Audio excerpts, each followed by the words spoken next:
의원님. 네, 남양주병 김행민입니다. 법무부 차관님. 네. 네, 12월 10일 날 명태균 씨의 황금폰이 압수가 됐어요. 알고 계시죠? 네네. 근데 그 이후로 황금폰과 관련된 수사가 거의 진행이 안 되는 것 같습니다. 지금 디지털 포렌식에서 분석 중에 있고. 분석 중이에요. 예. 자, 지금 창원지검에 파견됐던 검사들이 상당수가 복귀했다는 얘기가 들리는데 복귀한 거 맞습니까? 아닙니다. 그 상당 부분은 계속 남아 있어서 파견 네. 연장을 통해서 계속 수사를 하고 있습니다. 네, 몇 명이 파견됐고 몇 명이 복귀했는지 체크해서 따로 예, 보고하십시오. 예, 그렇게 하겠습니다. 네. 그 내란 특검법에 대해서 저기 최상목 권한대행에게 제의 요구해야 됩니다라고 건의했어요, 안 했어요? 그 부분은 이 정부 국무위원 등을 비롯해서 답변 빨리 하십시오. 예, 여러 위원님들 의견을 모아서 종합적으로 결론 내린 것으로 아니, 말씀드릴 법무부 수 있습니다. 차관이 건의했냐고요? 구체적으로 제가 어떤 내용으로 건의했다라는 거는 말씀드리는 거는 맞지 않는 것 같습니다. 왜 얘기를 못 합니까? 건의 안 했다는 얘기네요. 그렇게 이해하겠습니다. 건의했으면 건의했다고 하지 왜 얘기를 못해? 그전에는 건의했다고 다 얘기해놓고 왜 이번에만 건의했다고 얘기를 못합니까? 아니, 건의 안 했으니까 그런 거죠? 아닙니다. 기본적으로 자, 문제점에 그리고 대해서는 다 말씀을 드렸고. 건의 안 했잖아요. 그런데 제의하라고. 맞죠?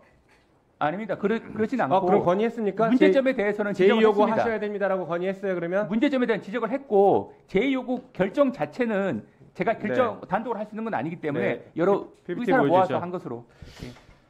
그 부분은 더 확인해 보겠습니다. 함부로 거짓말하시면 안 됩니다. 자, PPT 보여주세요. 마은혁 헌법재판관 미임명에 대해서 지금 권한쟁의 심판 중이잖아요. 맞습니까? 네. 근데 최상목 권한대행이 이런 얘기를 해요. 위헌 결정이 나오더라도 곧바로 임명하지 않고 법무부와 법제처와 추가 검토를 하겠다. 법무부가 이거 추가 검토할 권한이 있나요? 뭐 기본적으로 추가 검토할 겁니까? 요거 오면? 아직 구체적인 사안에 대한 결정이 이루어지지 않았기 때문에 거기에 대해서 그걸 전제로 말씀드리는 건 맞지 않습니다만 기본적으로는 네. 이 법무부의 위치라는 것이 어떤 국정 운영에 있어서 권한대행이 이렇게 법적인 측면에 얘기했는데 검토 안 할 거예요? 법적인 측면에서 조언을 할 수 있기 때문에 네. 필요한 하지 부분에 대해서 할 마십시오. 수 있다고 그런데 봅니다. 하면 안 됩니다. 다음 페이지 보여주시죠. 헌법재판소법을 좀 보면서 얘기하십시오.